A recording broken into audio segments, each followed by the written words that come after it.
Hello, everyone. Welcome to Nothing But Dicta. I'm your host, Andrew Tuvlin, but that's not who you're here to see. You are here to listen to the one and only Alexander, my good friend. Alexander, could you introduce yourself, please? Well, thank you, Andrew, for having me. For the listeners, my name's Alexander Dorsey-Tarpley. I'm currently a 2L at the George Washington University Law School, and I'm happy to be here. Thank you, Alexander. And Alexander is an active member of the Black Law Student Association, which is actually the topic of this episode, is his experiences as a 1 and 2L as a black student here at GW. But before we really get into the meat and potatoes, as they say, I want to ask you a couple questions to really get the audience a little bit comfortable. Sure. And just kind of get things warmed up a bit. Okay, cool. So, LeBron or MJ, who's the GOAT? LeBron. Instant, okay. With the recent passing of Bobby Knight, who is the current greatest college basketball coach? Ooh, that's a tough one. I'm a UCF Knight through and through, so I got to go with my guy and my former coach, Johnny Dawkins. I actually called that earlier. Oh, really? I told someone I was going to ask you that, and they said he's going to say his GOAT. And last question, it's Thanksgiving coming up. What is the most important food item on the Thanksgiving table? Mac and cheese. Mac and cheese, hands down. I mean, I feel like if you were to take everything else out of it, I feel like it would still be, a decent Thanksgiving, maybe with the exception of the turkey or the main meat. But, man, the mac and cheese has got to be there. That's kind of like the staple that brings it all together. I love mac and cheese. I mean, it's a staple at every meal. My personal favorite is sweet potatoes with marshmallows on top. Yeah, those are good. But mac and cheese is a classic. So now let's get into why you're really here.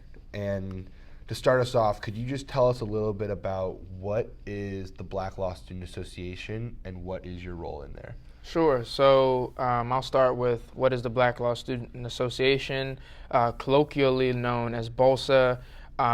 We essentially serve as a community for students who identify as black to provide, community, academic resources, employment resources, community service opportunities, and just to serve as a network for those of us to come together, find a common space to share ideas, collaborate on a variety of different projects that we may be working on within the law school, and also just give that sense of family that many of us kind of left behind in our pursuit of attending GW Law to get this law degree. And then what do you do specifically? Oh, right. So I'm currently the treasurer of BLSA. They like to call me the money man. So anytime there's an event that needs funding, they come to me. I'm the one who coordinates with SBA to make sure that, one, we have the funds to put these events on, but I also fill out all the paperwork. I handle the budgets. And at the end of the year, I believe we get audited by SBA to make sure that, everything has been on the up and up and that we've been compliant. So speaking of budgets, do you feel like the school provides BLSA with enough money to conduct its activities? I think, you could always use more money. I don't think you ever really have enough money. I think split between like the R fund and the C fund. The R fund, which is used for exclusively events for BLSA members, and then the C fund, which is generated for opportunities that are open to everyone in the general public within the GW Law community. I would say as of right now, we've been able to accomplish all of our goals.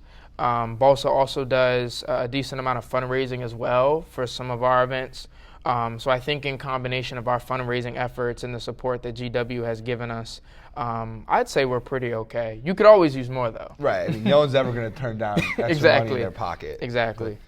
So for our 1Ls listening right now, how can they get involved?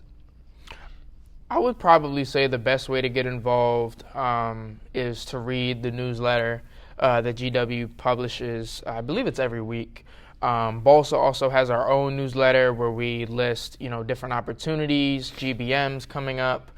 We have a GBM just about every month, sometimes more frequently than that. But just coming to our events, meeting some of the e-board, meeting some of the members. But you could also, find us in the hallways. We're all friendly individuals. None of us bite. We're always open to new ideas. Yet, at least. Yeah, not yet. Always open to new ideas and collaborating with other student orgs. Can you give an example of a collaboration event that you've done? I know one that I got a request for recently was like a BLSA Lambda event. They were collaborating, and I may be getting this all wrong, so forgive me, but I believe they were collaborating just to just bridge the two communities over like pizza and a movie night. I'm not sure if it's actually happened yet, but I did receive like the paperwork to have it funded. I mean, pizza and a movie is a great way to make friends, so Exactly. I'm sure that'll be a great event. Exactly. Speaking of communities here at GW, obviously we're in different communities in some senses. Right. So have you had any negative experiences at all at GW? And, if not, have you had any specific, or not even if not, but have you had any negative and positive experiences here at GW Law? I guess going towards the negative experiences, me personally, I haven't. I know that's not the same for all of my counterparts who are also in BLSA. And that's also kind of what BLSA's for, to help provide that support and comfort and reaffirmation for some of us who do experience microaggressions or just blatant acts of racism here on campus and out in the larger DC community. In terms of positive experiences, I mean, I would say for starters, just having the opportunity to study here as a first-generation law student, every day is a new opportunity and equally a new challenge for me, as this is a very unfamiliar territory for myself and my family. But I think having the opportunity to pursue my dreams and, study the law at, a prestigious law school like GW has been a very positive experience. And in wake of, some of those negative experiences that you mentioned having heard about, did you ever contact the school about them? And if so, did you feel like the school was supportive, or are there things that the school could be doing better to support the Black law students here? I mean, like I mentioned earlier, I personally haven't had any of these negative experiences, but for my counterparts who have, I know there are efforts that we actively make to reach out to the school. I know every year BLSA publishes like a demand letter, which is a series of requests that GW makes to help accommodate, our presence at such a large PWI, especially, preparing ourselves to enter into an industry that, if I remember correctly, is between 3 to 4% Black, which isn't even representative of the Black population in this country. So, not only are we minorities in the law school, but we're even larger minorities in the profession as a whole. So I think we do a pretty good job of working with the university's administration to help rectify these issues, but there's always more work to be done. Mm-hmm. And could you explain what a PWI is for some of our viewers who might not have heard that term before? Yeah, so a PWI is, forgive me if I'm messing up the acronym, but it's basically used as a term to describe a traditionally white institution, or actually I think it's predominantly white institution if I'm not mistaken. So as a Black law student coming into a predominantly white space, there are cultural norms or differences that the school may have that oftentimes run in contrary to our experience as individuals who don't identify as white studying here. Is there anything that you want to get out of your experience specifically as being a Black law student that you haven't yet? That's actually a really good question. I guess I'll have to preface with this. One of the big misconceptions about Black people as a whole in this country is that we are a monolith. Black people exist on all 7 continents of this planet. We, let alone in GW, we have individuals who identify as those who are international, those who are from, the East Coast like myself, but then also those who are from, different parts of the country, who have different ethnic identities. Some of us are biracial, people who have different gender and sexual orientation. So the Black experience at GW is by and large very different for most of us. I personally identify as an African-American male. I was born and raised in the DC metro area. So my experience may be vastly different from, my counterparts who, are from the motherland in Africa or who are from the Caribbean islands.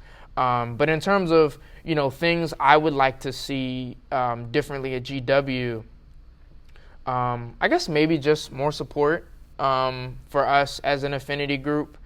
I hear about some of the experiences that my counterparts have as it pertains to, various microaggressions or comments that are made or certain levels of pushback from the institution that we don't necessarily see for, other affinity groups that sometimes kind of throw us off a bit. But I think, like you said, we can never have enough resources to continue to support ourselves, but also just to, just show our presence here at the law school.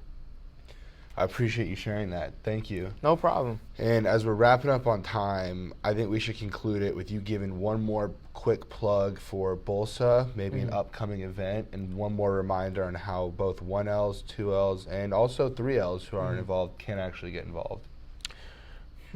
I think our next upcoming event is probably, off the top of my head, our November GBM. I believe they're typically either the second or the third Thursday of the month. Forgive me if I'm misquoting the standard date, but it's always in the newsletter. Our GBMs are open to everyone.